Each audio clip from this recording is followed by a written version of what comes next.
Bom dia, boa tarde ou boa noite.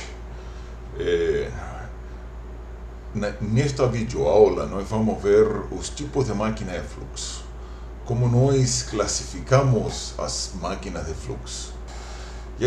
E a classificação das máquinas de fluxo é definida pela direção da componente da velocidade que nos vai dar a vazão através da máquina de fluxo. Aqui nós temos basicamente dois exemplos. O primeiro exemplo é uma máquina de fluxo axial. É um ventilador axial. E o segundo exemplo é uma bomba centrífuga. E essa bomba centrífuga é uma máquina radial. Então, o ventilador axial é uma máquina axial e a bomba centrífuga é uma máquina radial. No ventilador axial nós vamos ter a vazão do escoamento através da direção axial e no caso da bomba centrífuga nós vamos ter a vazão através da direção radial. Evidentemente, tanto no caso do ventilador axial quanto no caso da bomba centrífuga, estamos falando de um problema essencialmente tridimensional. Agora, como nós podemos simplificar a visualização de uma máquina tridimensional em um plano bidimensional? Para isso, vamos começar com as máquinas axiais. Para fazer a visualização das máquinas axiais, que são essencialmente tridimensionais, utilizando um plano bidimensional, nós vamos utilizar o conceito do cilindro desenvolvido. O que é basicamente o cilindro desenvolvido? Nós vamos dividir o problema de uma máquina axial, sim, em basicamente uma série de superfícies cilíndricas, onde essa superfície cilíndrica aqui vai estar a uma distância radial constante. Ou seja, nesse caso em particular, nós estamos falando de uma superfície cilíndrica, e essa superfície cilíndrica está localizada no raio externo do cilindro. Nós temos o raio interno do cilindro e nós vamos ter o raio externo do cilindro. A distância radial, obviamente, vai do eixo até afora, é ortogonal à direção axial, mas o cilindro desenvolvido vai ser uma superfície cilíndrica onde a direção radial é constante. E nesse caso em particular, nós escolhemos essa superfície cilíndrica localizada no raio externo. Então, basicamente, se nós pegarmos essa superfície aqui, vai estar localizada nesse raio externo. E o que nós vamos poder observar sobre essa superfície cilíndrica que está localizada no raio externo? Que nós vamos ter as geometrias, tanto do rotor, aqui que seria em vermelho, quanto do estator. Então, basicamente, o que nós vamos fazer? Nós vamos pegar a geometria para uma determinada distância radial e vamos desenhar essa geometria sobre uma superfície cilíndrica. Muito bem, essa superfície cilíndrica ainda não é uma superfície bidimensional, é evidentemente uma superfície tridimensional.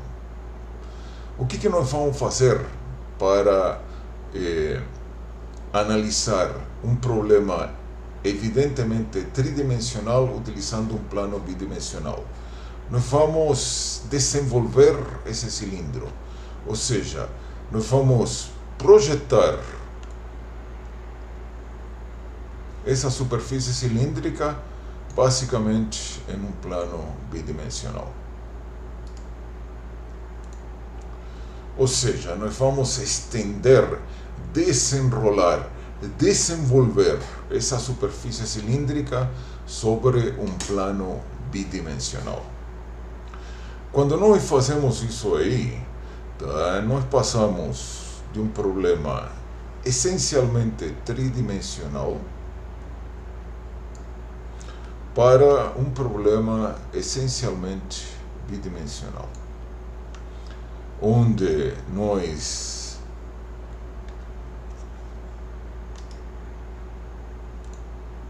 definimos uma superfície cilíndrica. Essa superfície cilíndrica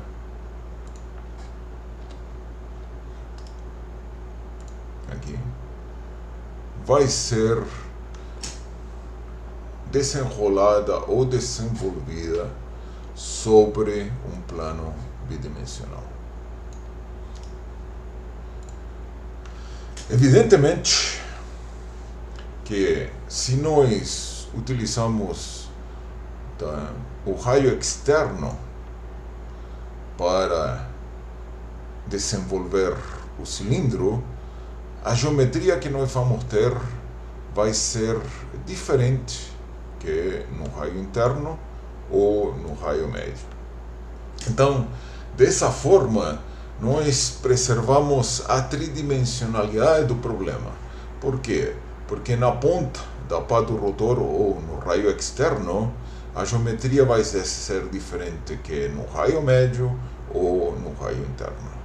Então, dessa forma, esse conceito do cilindro desenvolvido nos permite analisar uma geometria tridimensional axial por fatias, tá? Por camadas, onde esse cilindro desenvolvido aqui, essa superfície cilíndrica, desculpe, tá? Vai ser diferente entre o raio interno, o raio meio e o raio externo, e nós vamos poder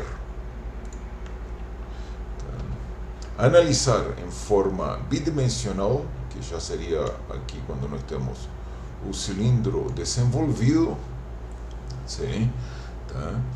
Para diferentes posições radiais. Então, para essa máquina axial, tá, o que nós temos? Nós temos primeiro as pás do rotor. As pás do rotor são essas pás aqui. E são as pás que se movimentam com uma velocidade tangencial, que é a que está indicada aqui. Essa é a direção de rotação, ou seja, esse rotor está girando nesse sentido, tá? E essa direção de rotação é evidenciada nessa direção. Obviamente que quando nós escolhemos uma superfície cilíndrica e desenrolamos ou desenvolvemos essa superfície cilíndrica, nós temos que preservar essa velocidade de rotação. Vai ser basicamente esse vetor aqui. Esse vetor vai nos indicar em que direção as pás estão girando. Obviamente, aqui nós temos as pás do rotor que giram e as pás do estator que estão paradas. Nas próximas aulas nós vamos ver qual é a função do estator e por que uma máquina axial e algumas máquinas radiais vão ter, logo após do rotor, nós vamos ter um estator. Mas, de qualquer forma, desenvolvendo o cilindro em um plano bidimensional, nós podemos evidenciar tanto a geometria do rotor quanto a geometria do estator.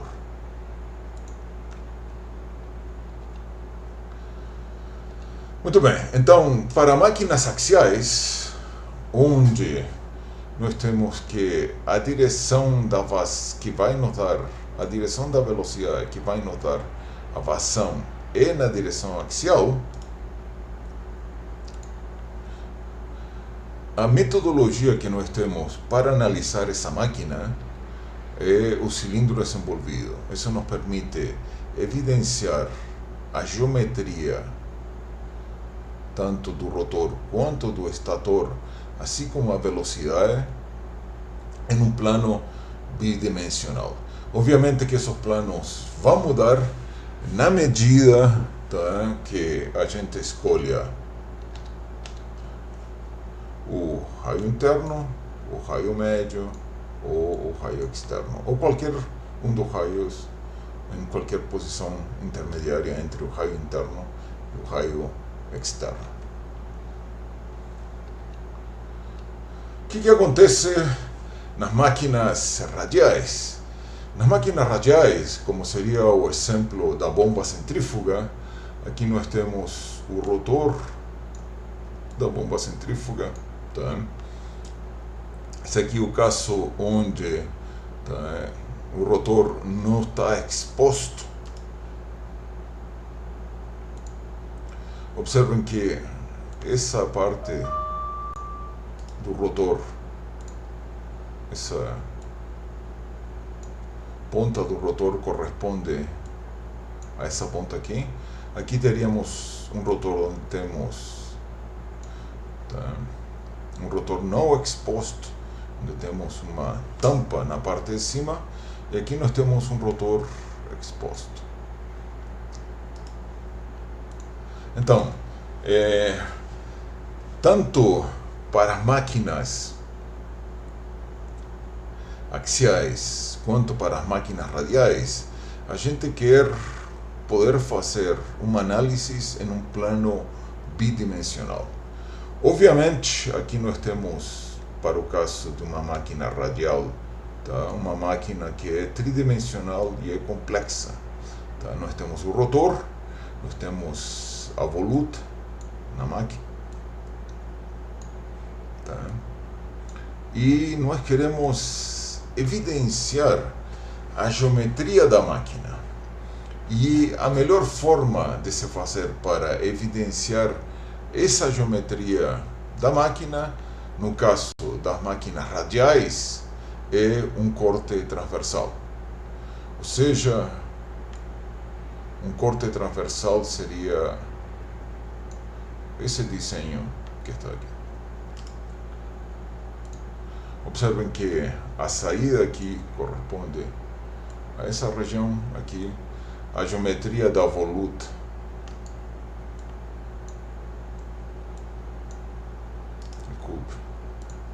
a geometria da voluta corresponde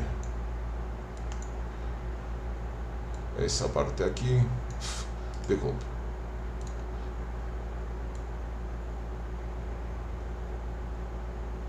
Isso aqui seria a geometria da voluta. Tá?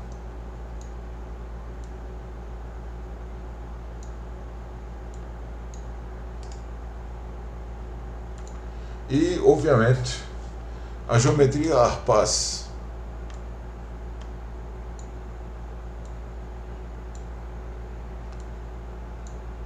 Que vão definir o triângulo de velocidade da máquina, vai estar evidenciada dessa forma.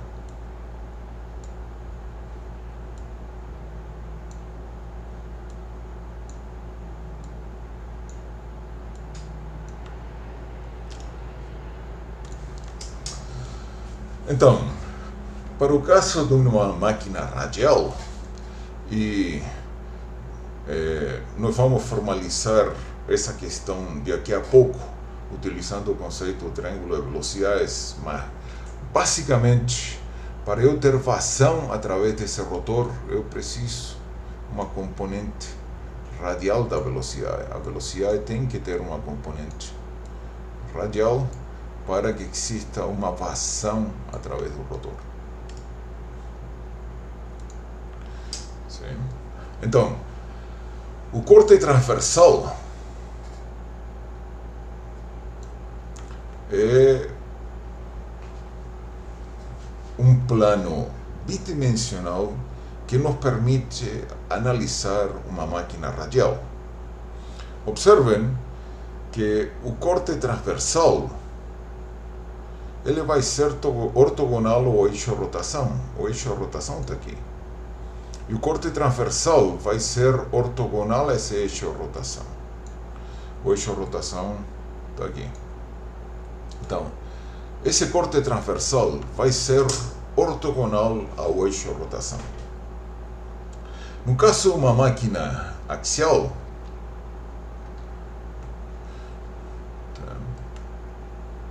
o eixo rotação está obviamente na direção axial, mas a superfície cilíndrica é paralela ao eixo rotação. Aqui nós temos que essa superfície aqui vai ser,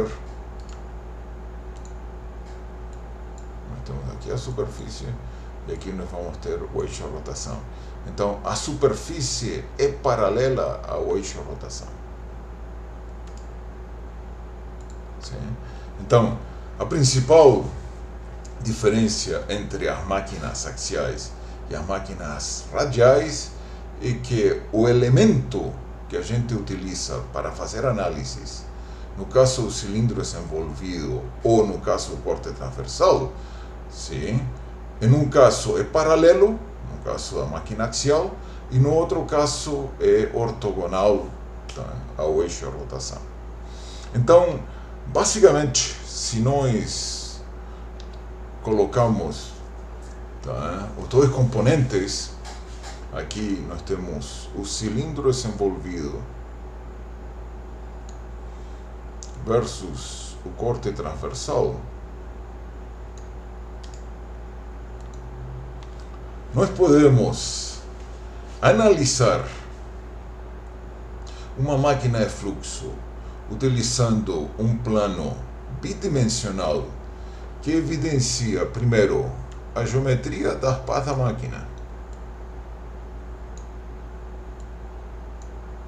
Aqui nós estamos evidenciando a geometria das pás da máquina.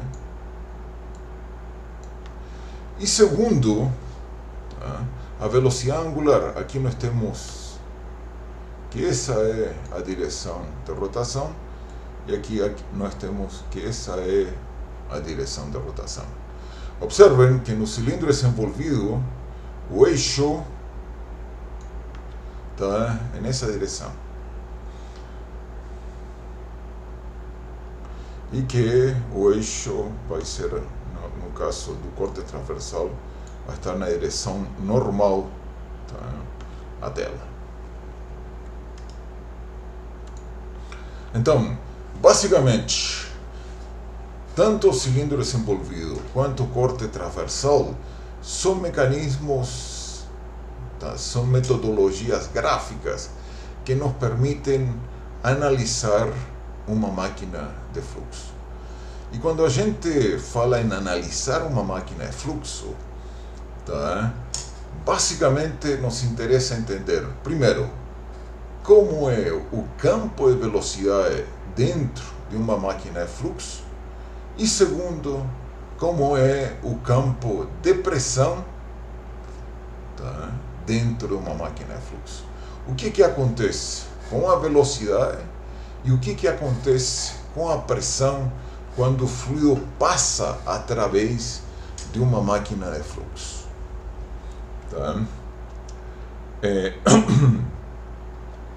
Quando nós temos uma bomba centrífuga, o fluido vai ter uma variação tanto da velocidade quanto da pressão entre a entrada e a saída do rotor.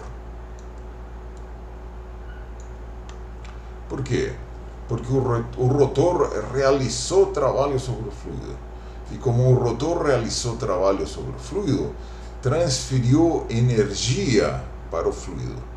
E essa variação de energia total vai estar associada a uma variação tanto da velocidade quanto da pressão. Então, para poder fazer essa análise e poder entender como é a variação de velocidade e de pressão através de uma máquina de fluxo, se introduz o conceito do triângulo de velocidades.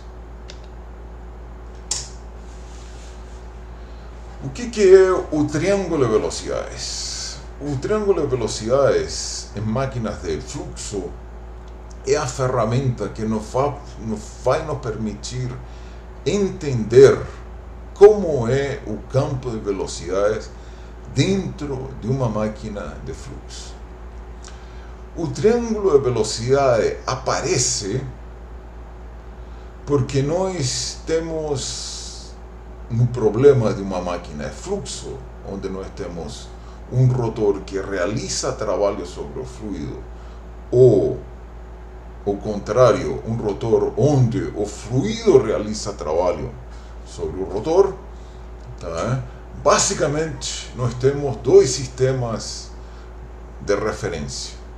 O primeiro sistema de referência é um sistema que está junto e que se movimenta junto com as pás do rotor. Esse vai ser o caso da máquina radial. Ou seja, nós temos um conjunto de pás e esse conjunto de pás vai estar girando.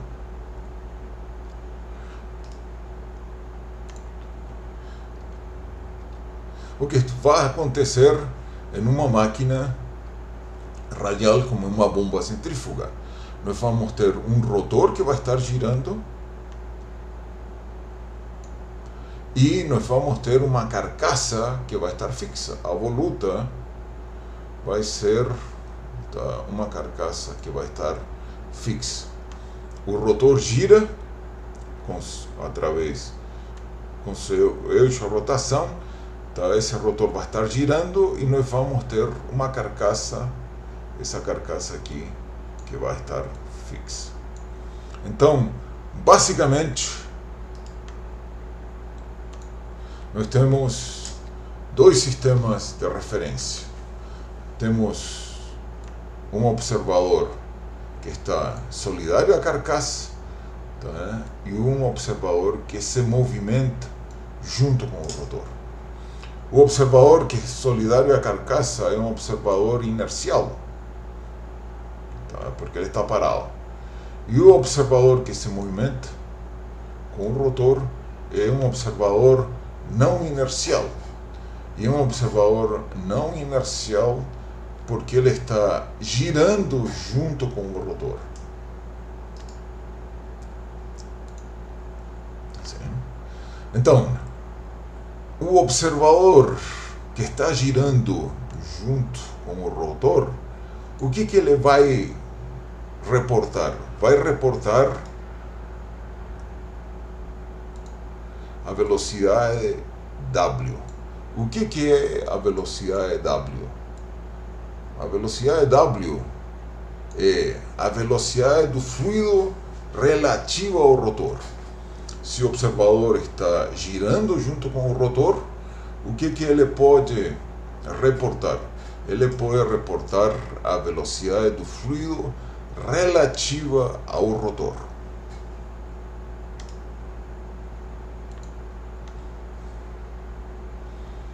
O observador inercial que está solidário com a carcaça,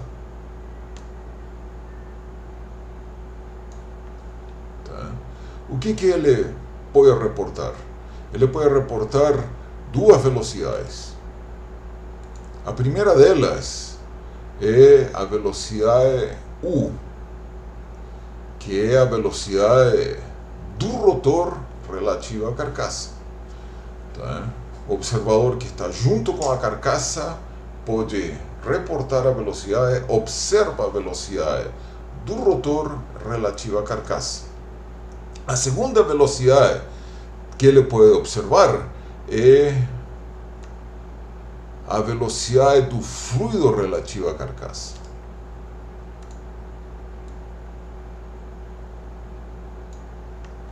Sim? E essa velocidade nós vamos chamar de V. U vai ser a velocidade do rotor relativo à carcaça, tá? E V vai ser a velocidade do fluido relativa à carcaça. Observem que aqui nós temos duas velocidades do fluido. a velocidade W e a velocidade V.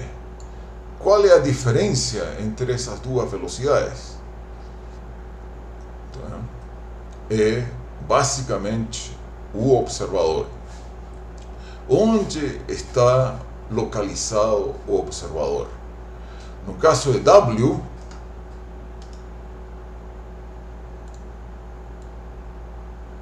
nós temos que o observador está se movimentando junto com o rotor. No caso de V, nós temos que o observador está fixo junto com a carcaça. Se a gente volta para o diagrama aqui, tá? V vai ser a velocidade do fluido observada por um observador que está junto com a carcaça. Sim. E W vai ser a velocidade do fluido por um observador que está se movimentando junto com o rotor. Então, obviamente, se trata de dois sistemas diferentes. Um sistema não inercial, que é o observador que se movimenta junto com o rotor, e um sistema inercial, que é o observador que está parado junto com a carcaça. E existe uma relação entre essas duas velocidades. E qual é a relação entre a velocidade, tá, do fluido relativo à carcaça, que é V, e a velocidade do fluido relativa ao rotor, que é W? Vai ser essa relação, tá, vai ser obviamente, tá, a velocidade do rotor relativa à carcaça. Então, o que nós temos é basicamente uma relação galileana entre sistemas de referência. Tá?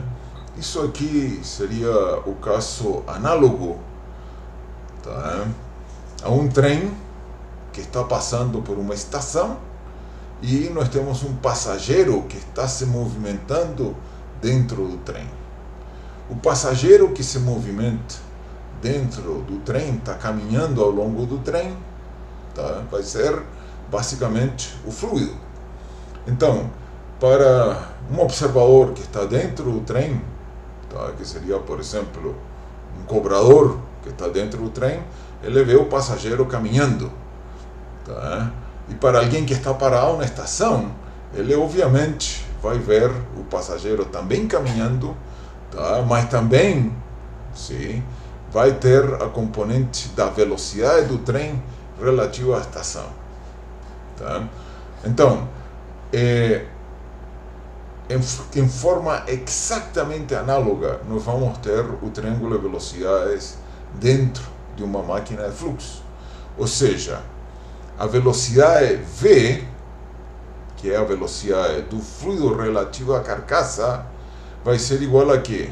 Vai ser igual, e a analogia seria, tá, a velocidade do passageiro relativa à estação, tá? Essa velocidade V vai ser igual a quê? Vai ser igual à velocidade do fluido relativa ao rotor, e a analogia seria a velocidade do passageiro relativa ao trem, mais o que? A velocidade do rotor relativa à carcaça. E a analogia seria mais a velocidade, tá, do trem relativa à estação. E essa relação está expressa aqui. Ou seja, a velocidade do fluido relativo ao rotor, W, mais a velocidade do rotor relativo à carcaça, vai ser igual que U vai ser igual à velocidade do fluido relativo à carcaça, que é V. Repetindo, a velocidade do fluido relativo ao rotor mais a velocidade do rotor relativo ao fluido vai ser igual à velocidade do fluido relativa à carcaça. Muito bem. Isso, digamos, é uma relação geral, tá, entre sistemas de referência. E a primeira pergunta é: qual é a velocidade W do fluido relativo ao rotor? E para definir a velocidade W do fluido relativo ao rotor, nós vamos considerar uma máquina de fluxo ideal. O que seria uma máquina de fluxo ideal? Uma máquina de fluxo ideal tem algumas características. A primeira delas, que ela tem um número infinito de pás com espessura infinitesimal. Ou seja, tá, eu vou sempre, tá, poder definir um canal infinitesimal, um canal com largura infinitesimal, tá, definida por duas pás. E esse aqui vai ser esse canal infinitesimal. Esse canal infinitesimal, tá, vai ter um comprimento diferencial de Z, onde Z é o passo. O passo é basicamente, tá, a distância entre as pás. Então, o que nós estamos dizendo? Tá? Que essa distância, que nós vamos tomar o limite quando essa distância tende a zero.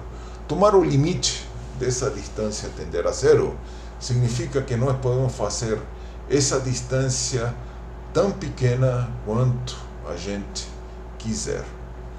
Tá? A segunda característica que vai ter essa máquina de fluxo infinitesimal, como nós temos um número infinito de pás, tá, nós vamos considerar que o fluido é não viscoso.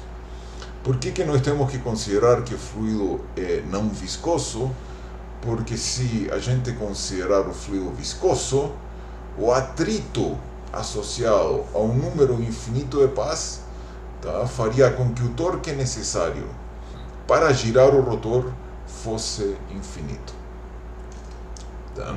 Então, nós vamos considerar que nós temos um número infinito de pás, que essas pás, cada uma, tá, vai ter uma espessura infinitesimal e, consequentemente, sempre nós vamos poder definir um canal infinitesimal entre duas pás, de forma tal que a velocidade W, que é a velocidade do fluido relativo ao rotor, sempre vai ser tangente a pá.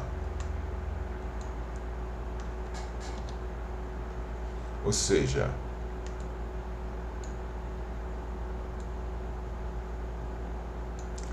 essa velocidade W vai ser tangente a pá nesse ponto. Por quê? Porque nós definimos um canal infinitesimal e essa partícula infinitesimal vai ser guiada por esse canal infinitesimal. Então, a geometria da pá, o formato da pá, a curvatura da pá, vai definir qual vai ser a direção da velocidade W. E essa direção dessa velocidade W vai ser sempre tangente à geometria da pá nesse ponto. Tá? Então, observem que através de um corte transversal nós conseguimos evidenciar a geometria da pá, e evidenciando a geometria da pá, a gente pode definir qual vai ser a direção da velocidade do fluido relativo ao rotor. Tá? Muito bem. Então, nesse ponto de análise aqui, estamos considerando esse ponto de análise, tá? Nós vamos ter que a velocidade vai estar, a velocidade, tá, do fluido relativo ao rotor tem que ser tangente a barra. Isso medida por um observador que está girando junto com o rotor. E como ele está girando junto com o rotor, é um observador não inercial. Qual vai ser, para a gente conhecer a velocidade do fluido relativo à carcaça, nós precisamos conhecer, em princípio vamos dizer, conhecemos W, nós precisamos conhecer a velocidade do rotor relativa à carcaça. Nessa máquina radial, tá, o eixo de rotação está na direção normal. A tela, tá, sim, nós vamos ter que o raio medido em relação à origem, onde está localizado o eixo de rotação, R, define qual vai ser a velocidade tangencial do rotor. Essa aqui vai ser a velocidade tangencial do rotor U. Essa aqui vai ser a direção tangente. E a gente está definindo que esse vai ser o tamanho. Tá? Obviamente, depois nós vamos ver o detalhe como nós podemos definir esse tamanho. Mas, se eu somo a velocidade do fluido relativa ao rotor mais a velocidade do rotor relativa à carcaça, vamos voltar. Se eu somo a velocidade do fluido relativa ao rotor mais a velocidade do rotor relativa à carcaça, nós vamos obter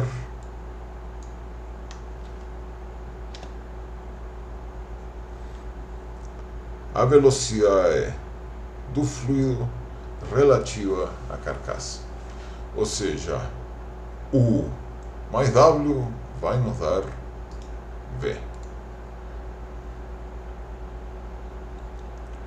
U mais W vai nos dar a componente V da velocidade. Observem que essa componente de velocidade, que essa velocidade V, que é a velocidade do fluido relativa à carcaça, vai ter duas componentes. A primeira componente vai ser uma velocidade radial. E a segunda componente vai ser uma velocidade tangencial. Observem que essa velocidade radial é ortogonal à velocidade tangencial do rotor. Aqui nós temos o eixo de rotação, aqui nós temos a distância radial em relação à origem, onde está o eixo de rotação, tá? E nós vamos ter a componente tangencial da velocidade do rotor, tá? E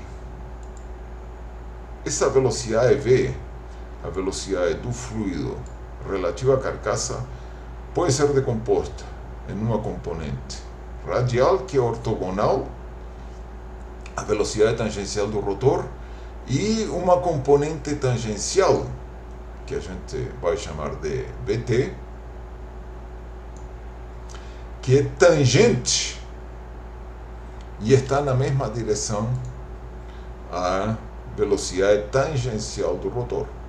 Isso aqui é a velocidade tangencial do rotor, e essa aqui é a velocidade tangencial do fluido. Sim?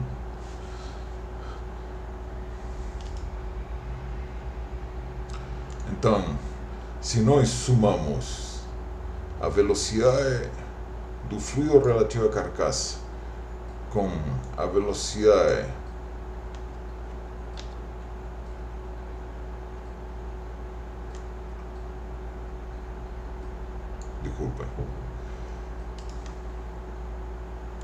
me permite. Se nós somamos a velocidade do fluido relativo ao rotor mais a velocidade do rotor relativo à carcaça, nós vamos obter a velocidade do fluido relativo à carcaça. Essa velocidade do fluido relativo à carcaça nós podemos decompor em uma componente radial, que é ortogonal à velocidade tangencial do rotor relativo à carcaça, e uma componente tangencial que vai ser paralela à velocidade tangencial do rotor relativo à carcaça. Então, se nós fazemos uma transposição dessa velocidade U, que no desenho está nessa posição em particular, devido ao ponto que a gente escolheu, e coloca aqui na direção horizontal, nós vamos ter aqui U. Tá? Se nós fazemos a transposição de o vetor W, que vai ser basicamente esse mesmo vetor aqui, W, e vai ser esse vetor aqui, nós vamos ter que U mais W vai nos dar o vetor V, que vai ser isso aí. Então, de aí que vem o termo, tá? A gente pega U mais W, nós vamos obter V. Se nós temos U mais W, nós vamos obter V. Simplesmente, nesse caso, fizemos uma transposição, tá, desse triângulo que está nessa posição para essa posição. E daí que vem a origem do termo triângulo de velocidades.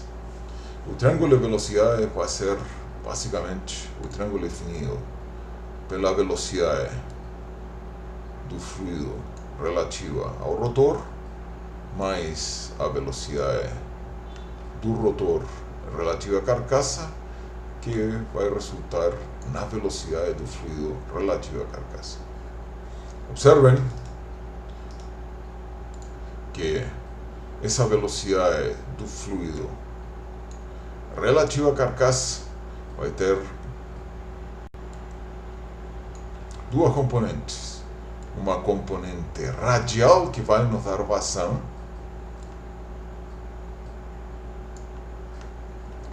e essa componente radial vai estar intimamente relacionada à vazão através da máquina de fluxo, e uma componente tangencial, que vai estar associada à variação da quantidade de movimento angular do fluido através do rotor da máquina de fluxo. Isso vai estar relacionado com o torque resultante, e obviamente isso vai estar relacionado com a potência no eixo. Então, se a gente lembra a questão do diagrama conceitual de uma máquina de fluxo, tá? Onde o componente motor é o componente que fornece potência no eixo, e o componente gerador é o componente que absorve potência no eixo, tá?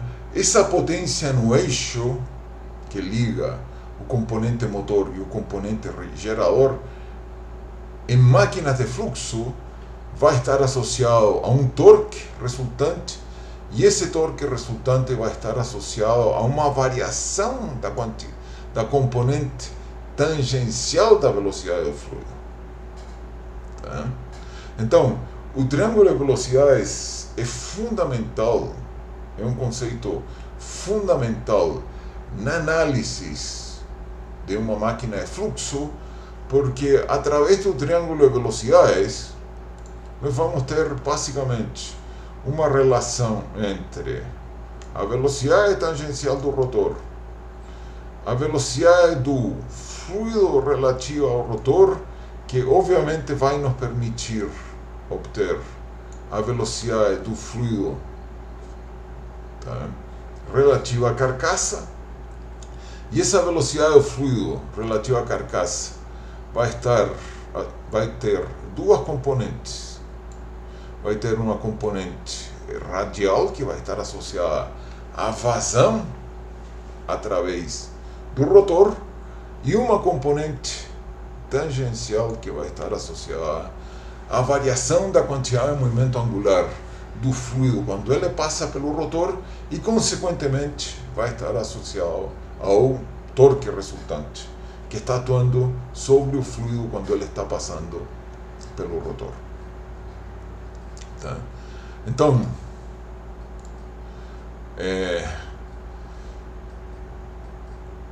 para uma máquina radial, é óbvio, aqui é muito claro, através da componente radial da velocidade do fluido relativo à carcaça, que essa vai ser a velocidade que vai nos dar a vazão. Por isso que nós utilizamos a linha tracejada. A linha tracejada aqui indica que não é uma superfície sólida. Nós vamos ter duas linhas tracejadas aqui, indicando que não são superfícies sólidas. Se a gente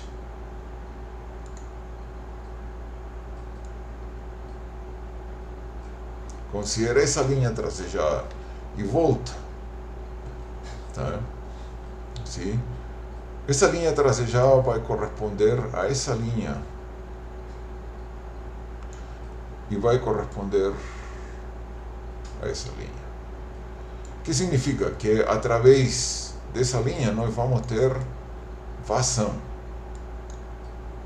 Aqui nós vamos ter vazão.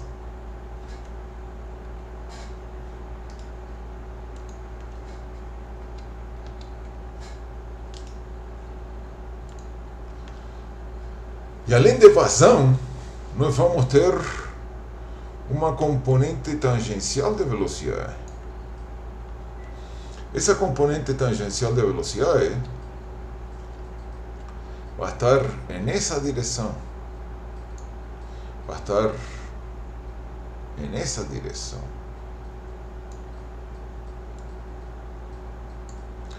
E essa componente tangencial de velocidade vai estar diretamente associada à variação da quantidade de movimento angular do fluido quando ele passa através do rotor da máquina de fluxo. Então, em princípio, o fluido vai entrar sem quantidade de movimento angular, ou seja, ele entra sem quantidade de movimento angular, sem girar, e vai sair com quantidade de movimento angular. E, consequentemente, nós vamos ter um torque resultante e, consequentemente, nós vamos ter uma potência no eixo. O que vai acontecer, tá, nas máquinas axiais? E como é o triângulo de velocidade nas máquinas axiais? Bom, o triângulo de velocidade das máquinas axiais é similar ao triângulo de velocidades nas máquinas radiais. Observem que na máquina axial, basicamente, nós estamos fazendo uma análise utilizando o conceito do cilindro desenvolvido. Nesse caso aqui em particular, pegamos o raio externo. Sobre o raio externo desenhamos a geometria da pá, tá certo? E, obviamente,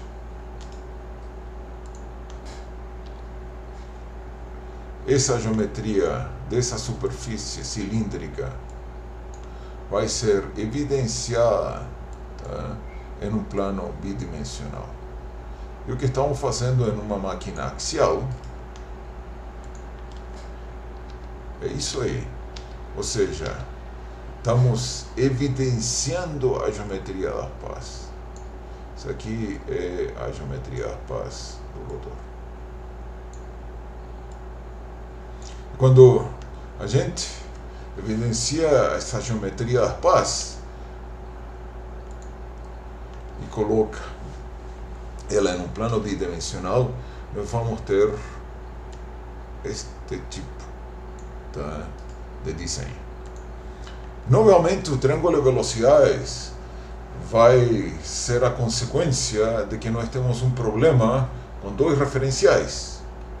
Um referencial que se movimenta com o rotor, tá, que vai ser esse observador que está junto com o rotor, e outro referencial que está junto com a carcaça. Se a gente volta aqui, nós temos que esse rotor está girando, então temos um observador que está solidário a esse rotor que gira, e temos outro observador que vai estar solidário à carcaça que está parada.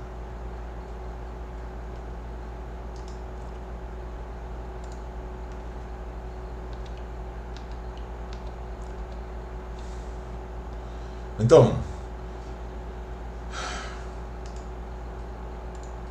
novamente, nós vamos considerar uma máquina de fluxo teórica. E nessa máquina de fluxo teórica, nós vamos ter um número infinito de pás com espessura infinitesimal. E com esse número infinito de pás com espessura infinitesimal, nós vamos poder definir esse canal infinitesimal de forma tal que a partícula de fluido ela vai ter uma velocidade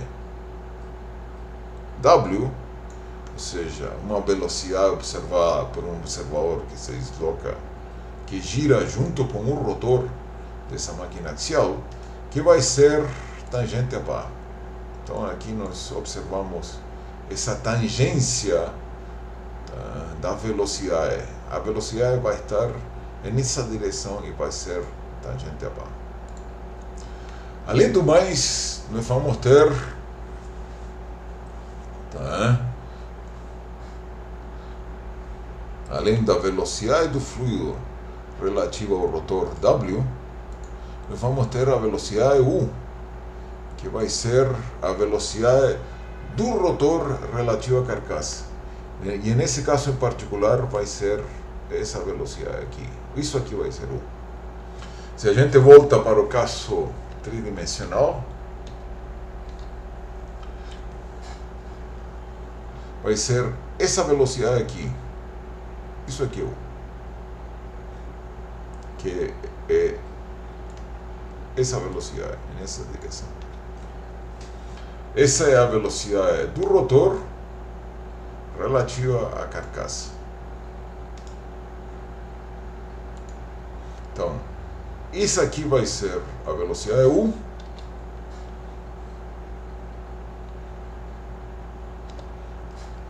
Aqui vou tentar desenhar a velocidade tangente a pá aqui. Essa aqui é a velocidade U. Essa aqui é a velocidade U. E, obviamente, aqui desenhamos essa velocidade.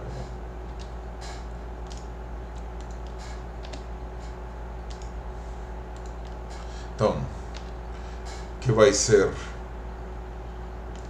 essa velocidade aqui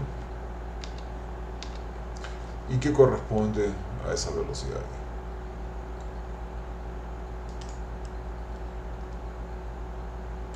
Então, obviamente, tá, em forma análoga à máquina radial, porque no fundo, a diferença entre a máquina axial e a máquina radial, qual é a direção, a componente da velocidade que dá vazão?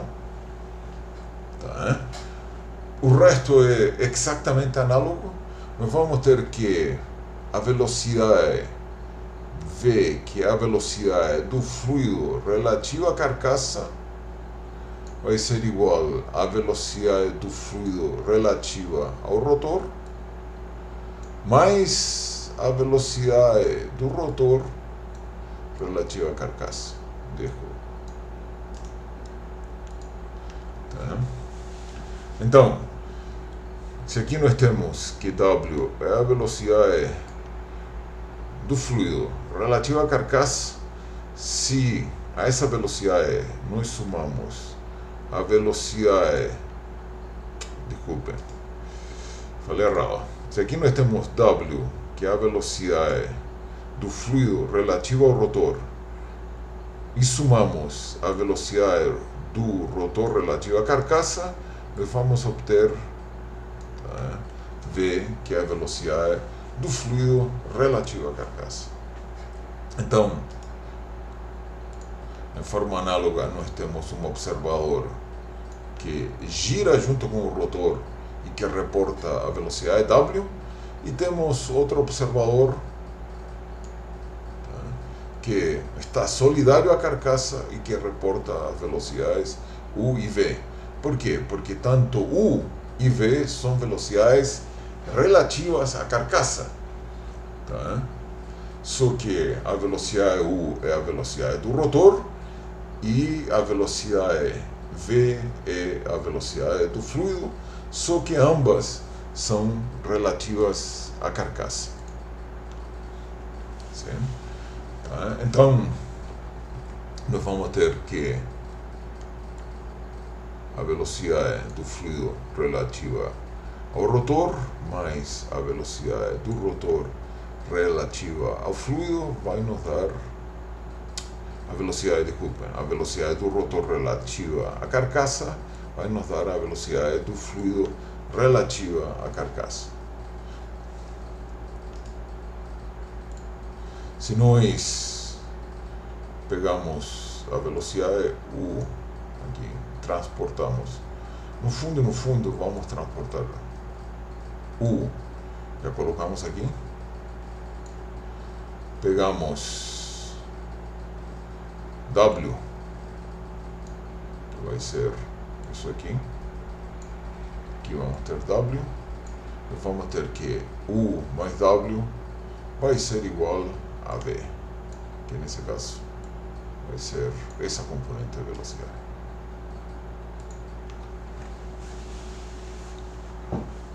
Sim.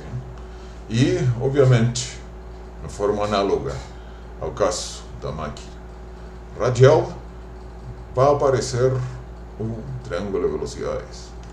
U mais W vai ser igual a V. Tá? E em forma análoga à máquina radial, nós vamos ter que a velocidade do fluido relativa à carcaça V vai ter duas componentes. Uma componente axial, que vai dar a vazão, e uma componente tangencial, tá? Que vai estar associada à variação da quantidade de movimento angular. Se nós voltamos esse desenho, tá? O que nós vamos ter? Que a componente axial vai estar nessa direção e a componente tangencial vai estar nessa direção, e ambas são ortogonais. Da mesma forma que a componente axial vai estar nessa direção e, obviamente, a componente tangencial vai estar nessa direção, sendo elas ortogonais. E, de forma também, novamente, análoga às máquinas radiais, a componente axial vai nos dar a vazão e a componente tangencial vai nos dar a variação de quantidade de movimento angular. O que acontece aqui nesse ventilador axial? O fluido vai entrar sem componente tangencial de velocidade e vai sair com uma componente tangencial de velocidade. No fundo, tá, do rotor, o fluido vai sair girando com uma componente tangencial de velocidade. A função do estator, e nós vamos formalizar isso mais para frente, é retirar essa componente tangencial de velocidade e transformar essa componente tangencial de velocidade em um momento de pressão, de forma tal que a gente tenha aqui menor pressão e aqui a gente tenha maior pressão. Isso aí funciona exatamente em forma análoga a um compressor axial. Tá? Então, obviamente que os campos de velocidade e os campos de pressão estão intimamente relacionados à máquina de fluxo, como em qualquer problema de mecânica dos fluidos.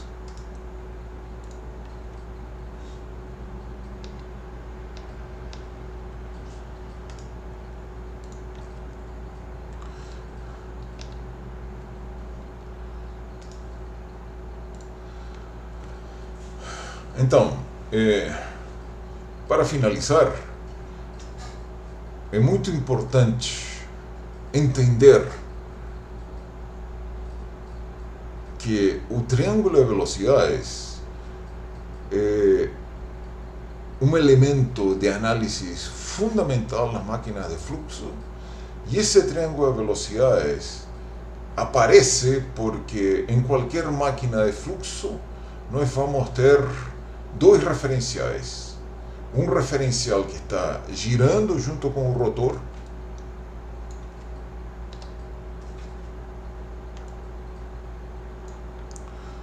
e outro referencial que está fixo à carcaça.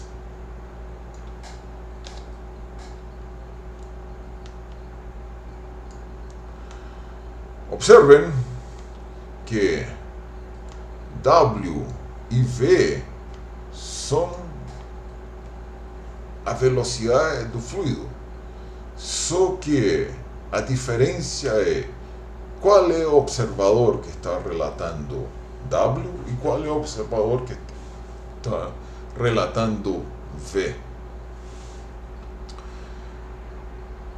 O observador que relata W é o observador que está girando junto com o rotor.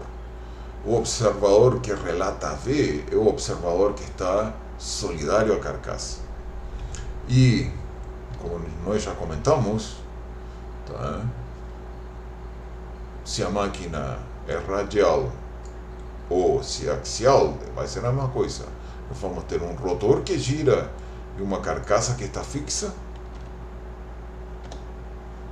Um rotor que gira e uma carcaça que está fixa. Então, sempre nós vamos ter esses dois observadores.